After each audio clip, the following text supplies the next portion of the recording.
ভয়, অ্যাডভেঞ্চার, প্রেম সবই আছে গপ্পলেনের ট্রাফিক সিগন্যালে। আজকের গল্প প্রেমেন্দ্র মিত্রের লেখা তেলেনাপোতা আবিষ্কার। 1942 সালে যুগান্তর পত্রিকায় শারদ সংখ্যায় গল্পটি প্রথম প্রকাশ পায়। গল্পটি কুড়িয়ে ছড়িয়ে গল্প গ্রন্থে অন্তর্ভুক্ত রয়েছে। বর্তমানে গল্পটি ওয়েস্ট বেঙ্গল বোর্ডের একাদশ শ্রেণীর পাঠ্যক্রমে অন্তর্ভুক্ত আছে। গল্প পাঠে আমি অঙ্কনশ্রী হালদার। গল্পের মুখ্য চরিত্রে অনিরুদ্ধ শিকারী, জামিনের চরিত্রে মধুপর্ণা বৈদ্য, জামিনের মা পাপিয়া কয়েল ও মনিতার চরিত্রে অসিত নস্কর।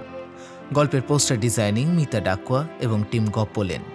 শুরু হচ্ছে আজকের গল্প প্রেমেন্দ্র মিত্রের লেখা তেলেনাপোতা আবিষ্কার। শনি ও মঙ্গলের মঙ্গলই হবে বোধহয়। যোগাযোগ হলে তেলেনাপোতা আপনারাও একদিন আবিষ্কার করতে পারেন। অর্থাৎ কাজকর্মে মানুষের ভিড়ে হাঁপিয়ে ওঠার পর যদি হঠাৎ দুদিনের জন্য ছুটি পাওয়া যায়, আর যদি কেউ এসে ফুলশানি দেয় যে কোনো এক আশ্চর্য সরোবরে পৃথিবীর সবচেয়ে সরলতম মাছেরা এখনও তাদের জলজীবনের প্রথম বর্ষিতে হৃদয়বৃদ্ধ করার জন্য উদ্গ্রীব হয়ে আছে, আর জীবনে কখনো কয়েকটা পুঁটি মাছ ছাড়া অন্য কিছু জল থেকে টেনে তোলার সৌভাগ্য যদি আপনার না হয়ে থাকে, তাহলে হঠাৎ একদিন তেলেনাপোতা আপনিও আবিষ্কার করতে পারেন। তেলেনাপোতা আবিষ্কার করতে হলে একদিন বিকেলবেলার পরন্ত রোদে জিনিসে মানুষের ঠাসাঠাসি একটা বাসে গিয়ে আপনাকে উঠতে হবে। তারপর রাস্তার ঝাঁকুনির সঙ্গে মানুষের গুঁতো খেতে খেতে ভাদ্রের গরমে ঘামে ধুলোয় চটচটে শরীর নিয়ে ঘন্টা দুয়েক বাদে রাস্তার মাঝখানে নেমে পড়তে হবে আচমকা। সামনে দেখবেন নিচু একটা জলার মতো জায়গার ওপর দিয়ে রাস্তার লম্বা সাঁকো চলে গেছে। তারই ওপর দিয়ে বিচিত্র ঘর ঘর শব্দে বাসটি চলে গিয়ে ওধারের বাঁকে অদৃশ্য হবার পর দেখবেন সূর্য এখনও না ডুবলেও চারিদিক ঘন জঙ্গলে অন্ধকার হয়ে এসেছে। কোনো দিকে চেয়ে জনমানব দেখতে পাবেন না। মনে হবে পাখিরাও যেন সভয়ে সে জায়গা পরিত্যাগ করে চলে গেছে। একটা স্যাঁতস্যাঁতে ভিজে ভ্যাপসা আবহাওয়া টের পাবেন। মনে হবে নিচের জলা থেকে একটা ক্রূর কুণ্ডলিতে জলীয় অভিশাপ ধীরে ধীরে অদৃশ্য ফনা তুলে উঠে আসছে। বড় রাস্তা থেকে নেমে সেই ভিজে জলার কাছেই গিয়ে দাঁড়াতে হবে আপনাকে। সামনে ঘন জঙ্গলের ভিতর দিয়ে মনে হবে একটা কাদা জলের নালা কে যেন কেটে রেখেছে। সে নালার মতো রেখাও কিছু দূরে গিয়ে দুধারে বাঁশঝাড় আর বড় বড় ঝাঁকড়া গাছের মধ্যে হারিয়ে গেছে। তেলেনাপোতা আবিষ্কারের জন্য আরও দুজন বন্ধু ও সঙ্গী আপনার সঙ্গে থাকা উচিত। তারা হয়তো আপনার মতো ঠিক মৎস্যালুব্ধ নয়, তবু এ অভিযানে তারা এসেছে কে জানে আরও কোনো অভিসন্ধিতে। তিনজনে মিলে তারপর সামনের নালার দিকে উৎসুকভাবে চেয়ে থাকবেন। মাঝে মাঝে পা ঠুকে মশাদের ঘনিষ্ঠতায় বাধা দেওয়ার চেষ্টা করবেন এবং সপ্রশ্ন দৃষ্টিতে এরুর মুখের দিকে চাইবেন। খানিক বাদে পরস্পরের মুখও আর ঘনায়মান অন্ধকারে ভালো করে দেখা যাবে না। মশাদের ঐক্যতানও আরও তীক্ষ্ণ হয়ে উঠবে। আবারও বড় রাস্তায় উঠে ফিরতি কোনো বাসের চেষ্টা করবেন কিনা যখন ভাবছেন, তখন হঠাৎ সেই কাদা জলের নালা যেখানে জঙ্গলের মধ্যে হারিয়ে গেছে, সেখান থেকে অপরূপ একটি শ্রুতি বিস্ময়কর আওয়াজ পাবেন। মনে হবে বোবা জঙ্গল থেকে কে যেন অমানসিক এক কান্না নিংড়ে নিংড়ে বার করছে। সে শব্দে আপনারা কিন্তু প্রতীক্ষায় চঞ্চল হয়ে উঠবেন। প্রতীক্ষাও আপনাদের ব্যর্থ হবে না। আবছা অন্ধকারে প্রথমে একটি তীক্ষ্ণ আলো দুলতে দেখা যাবে ও তারপর একটি গরুর গাড়ি জঙ্গলের ভেতর থেকে নালা দিয়ে ধীর মন্থর দোদুল্যমান গতিতে বেরিয়ে আসবে। যেমন গাড়িটি তেমনি গরুগুলো মনে হবে পাতালের কোন বামন দেশের থেকে গরুর গাড়ির এই সংক্ষিপ্ত সংস্করণটি বেরিয়ে এসেছে। বৃথা বাক্য ব্যয় না করতে সেই গরুর গাড়ির ছইয়ের ভেতর তিনজনে কোনো রকমে প্রবেশ করবেন। তিন জোড়া হাত ও পা এবং তিনটি মাথা নিয়ে স্বল্পতম স্থানে সর্বাধিক বস্তু কিভাবে সংস্থাপিত করা যায় সে সমস্যার সীমানা করবেন। গরুর গাড়িটি তারপর যে পথে এসেছিল সেই পথে আবার নালায় ফিরে চলতে শুরু করবে। বিস্মিত হয়ে দেখবেন ঘন অন্ধকার অরণ্য যেন সংকীর্ণ একটু সুড়ঙ্গের মতো পথ সামনে একটু একটু করে উন্মোচন করে দিচ্ছে। প্রতি মুহূর্তে মনে হবে কালো অন্ধকার দেওয়াল বুঝি অভেদ্য, কিন্তু তবু গরুর গাড়িটি অবিচলিতভাবে ধীর মন্থর গতিতে এগিয়ে যাবে, পায়ে পায়ে পথ যেন ছড়িয়ে ছড়িয়ে। কিছুক্ষণ হাত পা ও মাথার যথাচিত সংস্থান বিপর্যস্ত হওয়ার সম্ভাবনায় বেশ একটু অস্বস্তি বোধ করবেন। বন্ধুদের সঙ্গে ক্ষণে ক্ষণে অনিচ্ছাকৃত সংঘর্ষ বাঁধবে। তারপর ধীরে ধীরে বুঝতে পারবেন চারিধারে গাঢ় অন্ধকারে চেতনার শেষ অন্তর্পটিও নিমজ্জিত হয়ে গেছে। মনে হবে পরিচিত পৃথিবীকে কোথায় দূরে ফেলে এসেছেন। অনুভূতিহীন কুয়াশাময় এক জগৎ শুধুমাত্র আপনার চারিধারে। সময় সেখানে স্তব্ধ, স্রোতহীন। সময় স্তব্ধ, সুতরাং এ আচ্ছন্নতা কতক্ষণ ধরে যে থাকবে বুঝতে পারবেন না। হঠাৎ একসময় উৎকট একটা বাদ্য ঝনঝনায় জেগে উঠে দেখবেন ছইয়ের ভেতর দিয়ে আকাশে তারা দেখা যাচ্ছে এবং গাড়ির গাড়োয়ান থেকে থেকে সৎসাহে একটি ক্যানেস্তারা বাজাচ্ছে। কৌতূহলী হয়ে কারণ জিজ্ঞাসা করলে গাড়োয়ান নিতান্ত নির্বিকারভাবে আপনাকে জানাবে, আগে ওই শালার বাঘ খেদাতে। ব্যাপারটা ভালো করে হৃদয়ঙ্গম করার পর মাত্র ক্যানেস্তারা নিনাদে ব্যাঘ্র বিতরণ সম্ভব কিনা কম্পিত কণ্ঠে এ প্রশ্ন আপনি উত্থান করার আগেই গাড়োয়ান আপনাকে আশ্বস্ত করে জানাবে যে মানে চিতাবাঘ মাত্র, এবং নিতান্ত ক্ষুধার্ত না হলে এই ক্যানেস্তারা নিনাদি তাকে তফাৎ রাখবার পক্ষে যথেষ্ট। মহানগরী থেকে ৩০ মাইল দূরে ব্যাঘ্র সংকুল এরকম স্থানের অস্তিত্ব কি করে সম্ভব? আপনি যতক্ষণ চিন্তা করবেন ততক্ষণে গরুর গাড়ি বিশাল একটি মাঠ পার হয়ে যাবে। আকাশে তখন কৃষ্ণপক্ষের বিলম্বিত ক্ষয়িত চাঁদ বোধহয় উঠে এসেছে। তারই স্তিমিত আলোয় আবছা বিশাল মৌন সপ্রহরী যেন গাড়ির দুপাশ দিয়ে ধীরে ধীরে সরে যাবে। প্রাচীন অট্টালিকার সেসব ধ্বংসাবশেষ, কোথাও একটা থাম, কোথাও একটা দৌড়ের খিলান, কোথাও কোনো মন্দিরের ভগ্নাংশ মহাকালের কাছে সাক্ষ্য দেবার ব্যর্থ আশায় দাঁড়িয়ে আছে। ওই অবস্থায় যতখানি সম্ভব মাথা তুলে বসে কেমন একটা শিহরণ সারা শরীরে অনুভব করবেন। জীবন্ত পৃথিবী ছাড়িয়ে অতীতের কোনো কুচ্ছটিকাছন্ন স্মৃতিলোকে এসে পড়েছেন বলে ধারণা হবে। রাত তখন আপনি কত জানেন না, কিন্তু মনে হবে এখানে রাত যেন কখনো ফুরোয় না। নিবিড় অনাদি অনন্ত স্তব্ধতায় সব কিছু নিমগ্ন হয়ে আছে। জাদুঘরে নানান প্রাণীদেহ আরকের মধ্যে যেমন থাকে। দু তিনবার মোড় ঘুরে গরুর গাড়ি এবার এক জায়গায় এসে থামবে।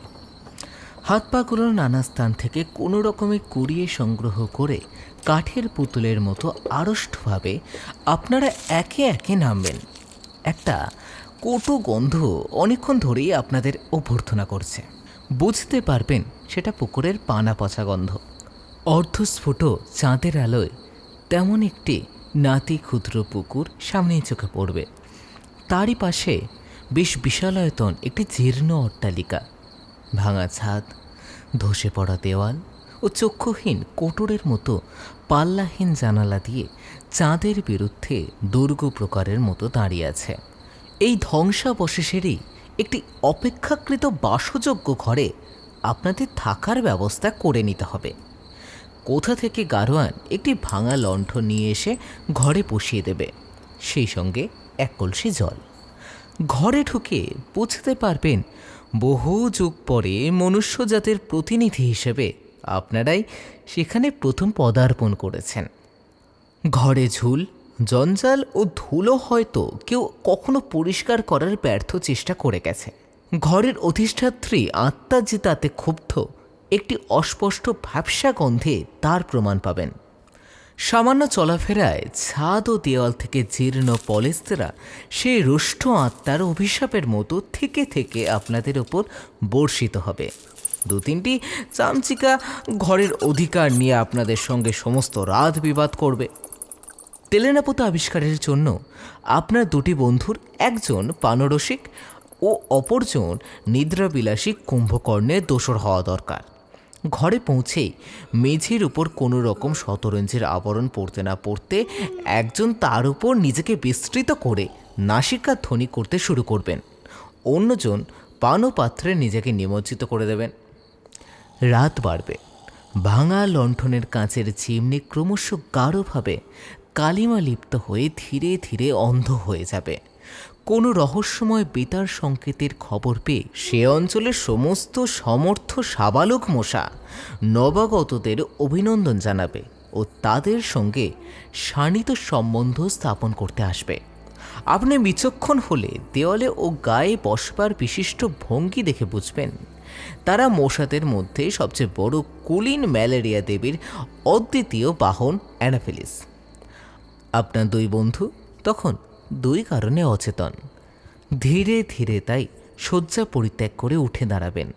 তারপর গুমোট গরম থেকে একটু পরিত্রাণ পাওয়ার জন্য টর্চটি হাতে নিয়ে ভগ্নপ্রায় সিঁড়ি দিয়ে ছাদে উঠবার চেষ্টা করবেন। প্রতি মুহূর্তে কোথাও ইট বা টালি খসে পড়ে ভূপতিত হওয়ার বিপদ আপনাকে নিরস্ত্র করবার চেষ্টা করবে। তবু কোনো দুর্বার আকর্ষণে সমস্ত অগ্রাহ্য করে আপনি উপরে না উঠে পারবেন না। ছাদে গিয়ে দেখবেন অধিকাংশ জায়গায় আলিশা ভেঙে ধূলিসাৎ হয়েছে। ফাটলে ফাটলে অরণ্যের পঞ্চম বাহিনী ষড়যন্ত্রের শিকার চালিয়ে ভেতর থেকে এ অট্টালিকার ধ্বংসের কাজ অনেকখানি এগিয়ে রেখেছে। তবু কৃষ্ণপক্ষের ক্ষীণ চাঁদের আলোর সমস্ত কেমন অপরূপ মোহময় বলে মনে হবে খানিকক্ষণ চেয়ে থাকলে। এই মৃত্যু সুষুপ্তি মগ্ন মায়াপুরীর কোনো গোপন প্রকাষ্ঠে বন্দিনী রাজকুমারী সোনার কাঠি রূপার কাঠি পাশে নিয়ে যুগান্তরের গাঢ় তন্দ্রায় অচেতন, তা যেন আপনি টের পাবেন। সেই মুহূর্তে অদূরে সংকীর্ণ রাস্তার উপরে একটি ভগ্নস্তূপ বলে মনে হয়েছিল, তারই একটি জানালার একটি আলোর ক্ষীণ রেখা আপনি হয়তো দেখতে পাবেন।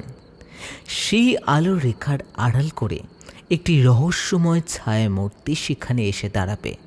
গভীর নিশীথ রাতে কে যে ওই বাতায়ন বর্তেনি, কেন তার চোখে ঘুম নেই আপনি ভাবার চেষ্টা করবেন, কিন্তু কিছুতেই কিছু বুঝতে পারবেন না। খানিক বাদে মনে হবে সবই বুঝি আপনার চোখের ভ্রম। বাতায়ন থেকে সে ছায়া সরে গেছে, আলোর ক্ষীণ রেখা গেছে মুছে। মনে হবে ধ্বংসপুরীর অতল নিদ্রা থেকে একটি স্বপ্নের বুদবুদ ক্ষণিকের জন্য জীবন জগতে ভেসে উঠে আবার মিলিয়ে গেছে। আপনি আবার সন্তর্পণে নিচে নেমে আসবেন এবং কখন এক সময় 2 বন্ধুর পাশে একটু জায়গা করে ঘুমিয়ে পড়বেন জানতেও পারবেন না। যখন জেগে উঠবেন তখন অবাক হয়ে দেখবেন এই রাত্রির দেশও সকাল হয়, পাখির কলরবে চারিদিক ভরে যায়। আপনার আসল উদ্দেশ্যে আপনি নিশ্চয়ই বিস্তৃত হবেন না। এক সময় শস্য পচার আয়োজন নিয়ে মৎস্য আরাধনার জন্য শ্যাওলা ঢাকা ভাঙা ঘাটের একটি ধারে বসে গুড়িপানায় সবুজ জলের মধ্যে যথাচিত নৈবেদ্য সমেত বড়শি নামিয়ে দেবেন। বেলা বাড়বে। ওপারের ঝুঁকে পড়া একটা বাঁশের ডগা থেকে একটি মাছরাঙা পাখি ক্ষণে ক্ষণে আপনাকে যেন উপহাস করার জন্যই বাতাসে রঙের ঝিলিক বুলিয়ে পুকুরের জলে ঝাঁপিয়ে পড়বে ও সার্থক শিকারের উল্লাসে আবার বাঁশের ডগায় গিয়ে ফিরে দুর্বোধ্য ভাষায় আপনাকে বিদ্রূপ করবে। আপনাকে সন্ত্রস্ত করে একটা মোটা লম্বা সাপ ভাঙা ঘাটের কোনো ফাটল থেকে বেরিয়ে ধীরে অচঞ্চল গতিতে পুকুরটা সাঁতরে পার হয়ে ওধারে গিয়ে উঠবে। 2টো ফড়িং পাল্লা দিয়ে পাতলা কাঁচের মতো পাখা নেড়ে আপনার ফাতনাটার উপর বসার চেষ্টা করবে ও থেকে থেকে উদাস ঘুঘুর ডাকে আপনি আনমনা হয়ে যাবেন। তারপর হঠাৎ জলের শব্দে আপনার চমক ভাঙবে। নিথর জলে ঢেউ উঠেছে। আপনার ছিপের ফাতনা মৃদু মন্দভাবে তাতে দুলছে। ঘাড় ফিরিয়ে দেখবেন একটি মেয়ে পেতলের একটি ঝকঝকে ঘড়ায় পুকুরের পানা ঢেউ দিয়ে সরিয়ে জল ভরছে। মেয়েটির চোখে কৌতূহল আছে, কিন্তু গতিবিধিতে সলজ্জ আড়ষ্টতা নেই। সোজাসুজি সে আপনার দিকে তাকাবে, আপনার ফাতনা লক্ষ্য করবে, তারপর আবার মুখ ফিরিয়ে ঘোড়াটা কোমরে তুলে নেবে। মেয়েটি কোন বয়সের আপনি বুঝতে পারবেন না। তার মুখের শান্ত করুণ গাম্ভীর্য দেখে মনে হবে জীবনের সুদীর্ঘ নির্মম পথ সে পার হয়ে এসেছে। তার ক্ষীণ দীর্ঘ অপুষ্ট শরীর দেখলে মনে হবে কৈশোর অতিক্রম করে যৌবনে উত্তীর্ণ হওয়ার তার যেন স্থগিত হয়ে আছে। কলসি নিয়ে চলে যেতে যেতে ফিরে তাকিয়ে মেয়েটি হঠাৎ বলবে, বসে আছেন কেন? টান দিন। সে কণ্ঠ এমন শান্ত, মধুর ও গম্ভীর যে এভাবে আপনা থেকে অপরিচিতের সঙ্গে কথা বলা আপনার মোটেই অস্বাভাবিক ঠেকবে না। শুধু আকস্মিক চমকের দরুন বিহ্বল হয়ে ছিপের টান দিতে আপনি ভুলে যাবেন। তারপর ডুবে যাওয়া ফাতনা আবার ভেসে উঠবার পর ছিপ তুলে দেখবেন বড়শিটাতে টোপ আর নেই। একটু অপ্রস্তুতভাবে মেয়েটির দিকে আপনাকে একবার তাকাতেই হবে। সেও মুখ ফিরিয়ে শান্ত ধীর পদে ঘাট ছেড়ে চলে যাবে, কিন্তু মনে হবে মুখ ফেরাবার চকিত মুহূর্তে একটু যেন দীপ্ত হাসির আভাস সেই শান্ত করুণ মুখে খেলে গেছে। পুকুরের ঘাটের নির্জনতা আর ভঙ্গ হবে না। তারপর ওপারের মাছরাঙাটা আপনাকে লজ্জা দেবার নিষ্ফল চেষ্টা ত্যাগ করে অনেক আগেই উড়ে গেছে। মাছেরা আপনার শক্তি সামর্থ্য সম্বন্ধে গভীর অবজ্ঞা নিয়েই বোধহয় আর দ্বিতীয়বার প্রতিযোগিতায় নামতে চাইবে না। খানিক আগের ঘটনাটা আপনার কাছে অবাস্তব বলে মনে হবে। এই জনহীন ঘুমের দেশে সত্যিই ওরকম মেয়ে কোথাও আছে আপনি বিশ্বাসই করতে পারবেন না। একসময় হতাশ হয়ে আপনাকে সাজ সরঞ্জাম নিয়ে উঠে পড়তে হবে। ফিরে গিয়ে হয়তো দেখবেন আপনার মৎস্য শিকার নৈপুণ্যের বৃত্তান্ত ইতিমধ্যেই কেমন করে আপনার বন্ধুদের কর্ণগোচর হয়েছে। তাদের পরিহাসে ক্ষুণ্ণ হয়ে এ কাহিনী তারা কোথায় শুনল জিজ্ঞাসা করে হয়তো আপনার পানরসিক বন্ধুর কাছে শুনবেন, কে আবার বলবে এইমাত্র যামিনী নিজের চোখে দেখে এলো যে। আপনাকে কৌতূহলী হয়ে যামিনীর পরিচয় জিজ্ঞেস করতেই হবে। তখন হয়তো জানতে পারবেন যে পুকুর ঘাটের সেই অবাস্তব করুণ নয়না মেয়েটি আপনার পানরসিক বন্ধুটির জ্ঞাতিস্থানীয়া। আর সেই সঙ্গে আরও শুনবেন যে দ্বীপ্রাহরিক আহারের ব্যবস্থাটা সেদিনকার মতো তাদের ওখানেই হয়েছে। যে ভগ্নস্তূপে গত রাত্রে ক্ষণিকের জন্য একটি ছায়ামূর্তি আপনার বিস্ময় উৎপাদন করেছিল, দিনের রূঢ় আলোয় তার শ্রীহীন জীর্ণতা আপনাকে অত্যন্ত পীড়িত করবে। রাত্রির মায়াবরণ সরে গিয়ে তার নগ্ন ধ্বংসমূর্তি এত কুৎসিত হয়ে উঠতে পারে আপনি ভাবতে পারেননি। এটাই যামিনীদের বাড়ি জেনে আপনি অবাক হবেন। এই বাড়িরই একটি ঘরে আপনাদের হয়তো আহারের ব্যবস্থা হয়েছে। এই বাড়িরই একটি ঘরে আপনাদের হয়তো আহারের ব্যবস্থা হয়েছে। আয়োজন যৎসামান্য, হয়তো যামিনী নিজেই পরিবেশন করছে। মেয়েটির অনাবশ্যক লজ্জা বা আড়ষ্টতা যে নেই আপনি আগেই লক্ষ্য করেছেন। শুধু কাছ থেকে তার মুখের করুণ গাম্ভীর্য আরও বেশি করে আপনার চোখে পড়বে। এই পরিত্যক্ত বিস্তৃত জনহীন লোকালয়ে সমস্ত মৌন বেদনা যেন তার মুখে ছায়া ফেলেছে। সব কিছু দেখেও তার দৃষ্টি যেন গভীর এক ক্লান্তির অতলতায় নিমগ্ন। একদিন যেন সে এই ধ্বংসস্তূপেই ধীরে ধীরে বিলীন হয়ে যাবে। আপনাদের পরিবেশন করতে করতে দু চারবার তাকে তবু চঞ্চল ও উদ্বিগ্ন হয়ে উঠতে আপনি দেখবেন। উপরতলার কোনো ঘর থেকে ক্ষীণ একটা কণ্ঠ যেন কাকে ডাকছে।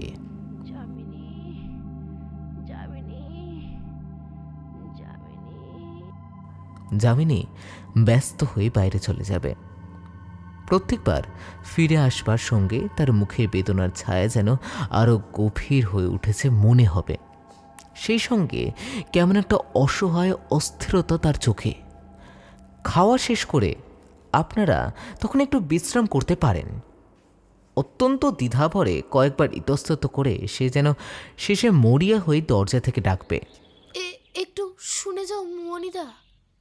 মনিদা আপনার সেই পান রসিক বন্ধু, তিনি দরজার কাছে গিয়ে দাঁড়াবার পরে যে আলাপটুকু হবে তা এমন নিম্ন স্বরে নয় যে আপনারা শুনতে পাবেন না। শুনবেন, যামিনী অত্যন্ত কাতর স্বরে বিপন্নভাবে বলছে, মা তো কিছুতেই শুনছেন না। তোমাদের আসার খবর পাওয়া অবধি কি যে অস্থির হয়ে উঠেছেন কি বলবো। মণি একটু বিরক্ত স্বরে বলবে, ওহ, সেই খেয়াল এখনো নিরঞ্জন এসেছে ভাবছেন বুঝি? হ্যাঁ, কেবলই বলছেন।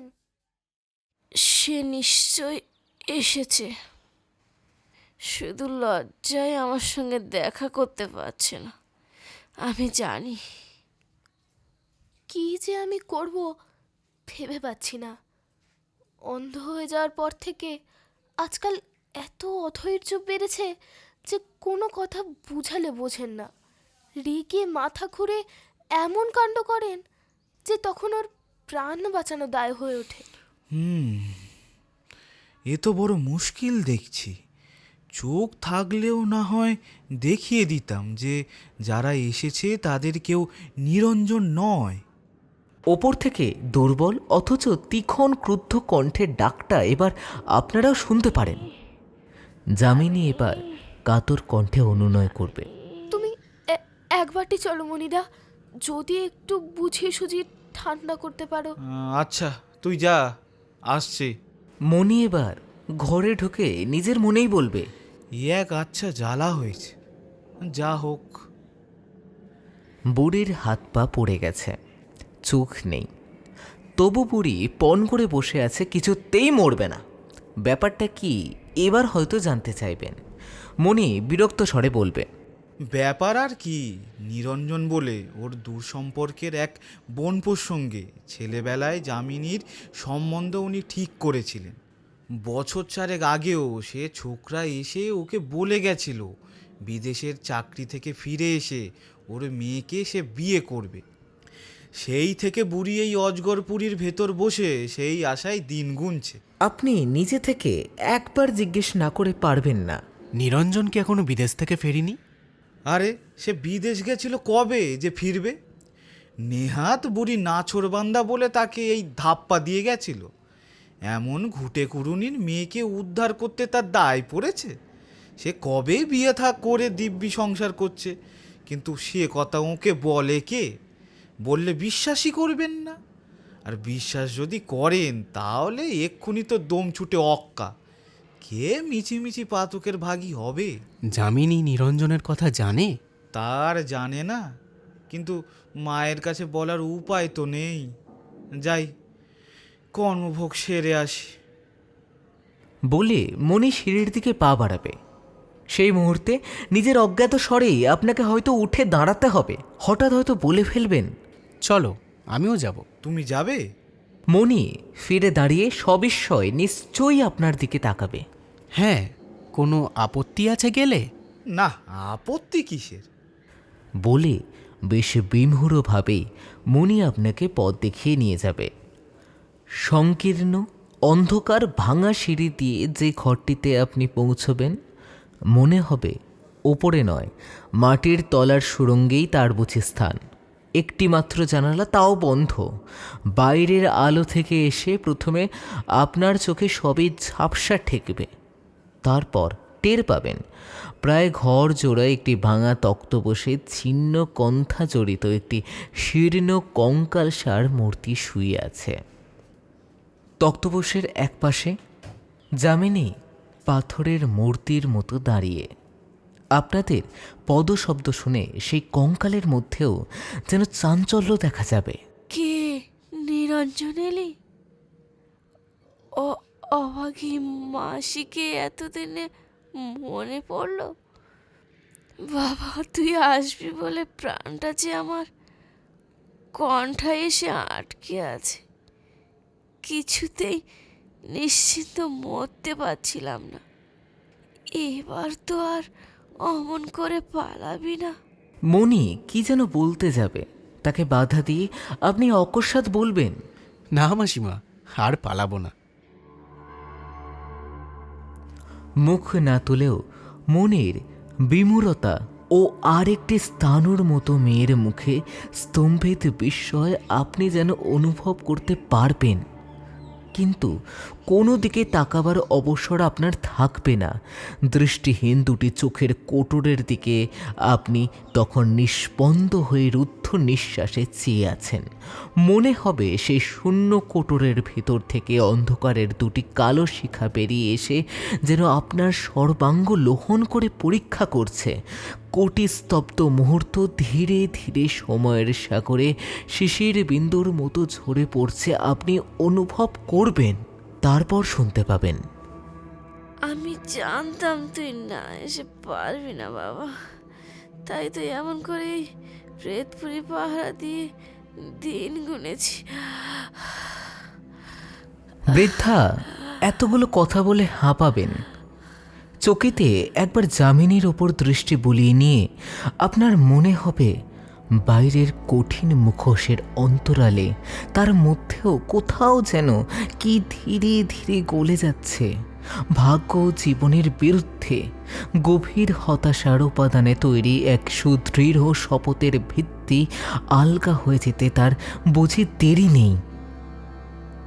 বৃদ্ধা আবার বলবেন, যামিনীকে নিয়ে তুই খুব সুখী হবি বাবা।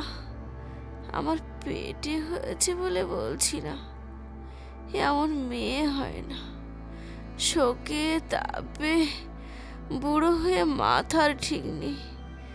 রাত দিন খিটখিট করে মেয়েটাকে যে কত যন্ত্রণা দিই তাকে আমি জানি না, তবু ওর মুখে রা নেই। এই শ্মশানের দেশ, 10টা বাড়ি খুঁজলে একটা পুরুষ মেলে না। আমার মতো ঘাটের মোড়ারা শুধু ইট আঁকড়ে এখানে সেখানে ধুকছে। এরই মধ্যে একাধারে মেয়ে পুরুষ হয়েছে, ও কি না করেছে। একান্ত ইচ্ছে সত্ত্বেও চোখ তুলে একটি বার তাকাতে আপনার সাহস হবে না। আপনার নিজের চোখের জল বুঝে আর গোপনে রাখা যাবে না। বৃদ্ধা ছোট্ট একটি নিঃশ্বাস ফেলে বলবে,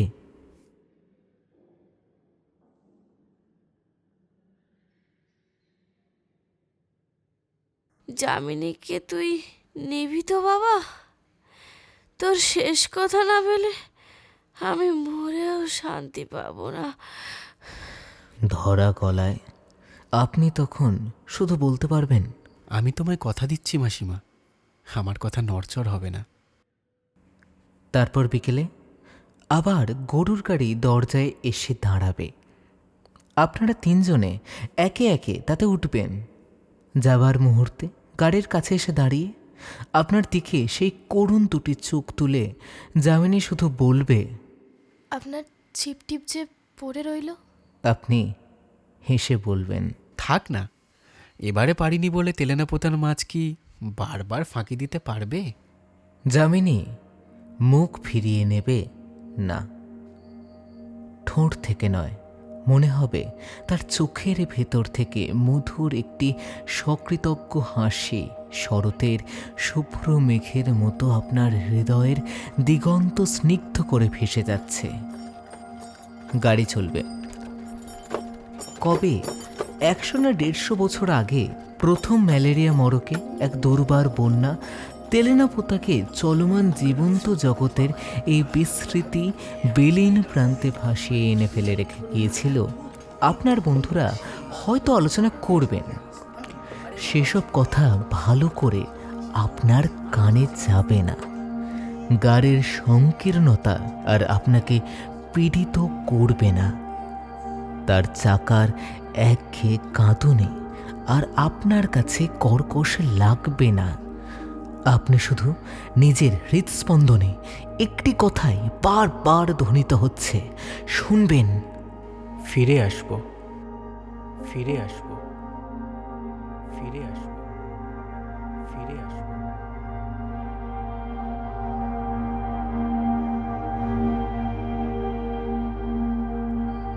মহানগরের জনাকীর্ণ আলোক উজ্জ্বল রাজপথে যখন এসে পৌঁছবেন, তখন আপনার মনে তেলেনাপোতার স্মৃতি সুদূর অথচ অতি অন্তরঙ্গ একটি তারার মতো উজ্জ্বল হয়ে আছে। ছোটখাটো বাধা বিলম্বিত কটা দিন কেটে যাবে। মনের আকাশে একটু করে কুয়াশা জমছে কিনা আপনি টের পাবেন না। তারপর যেদিন সমস্ত বাধা অপসারিত করে তেলেনাপোতায় ফিরে যাওয়ার জন্য আপনি প্রস্তুত হবেন, সেদিন হঠাৎ মাথার যন্ত্রণায় ও কম্প দেওয়া শীতে লেপ তোষক মুড়ি দিয়ে আপনাকে শুতে হবে। ঠান্ডা। থার্মোমিটারের পারা জানাবে 105 ডিগ্রি। ডাক্তার এসে বলবে, ম্যালেরিয়াটা কোথা থেকে বাগালেন? আপনি শুনতে শুনতে জ্বরের ঘোরে আচ্ছন্ন হয়ে যাবেন।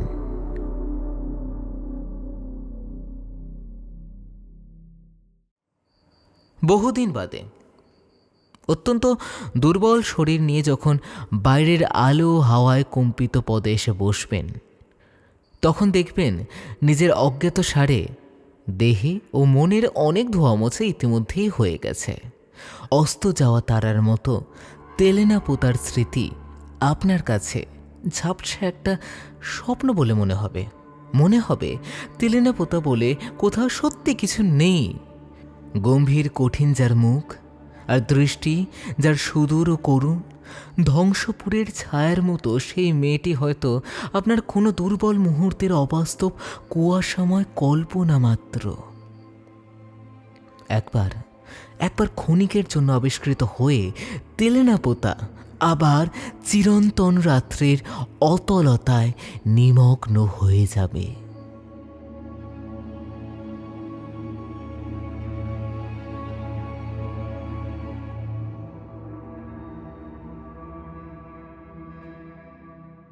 শুনলেন আজকের গল্প প্রেমেন্দ্র মিত্রের লেখা তেলেনাপোতা আবিষ্কার।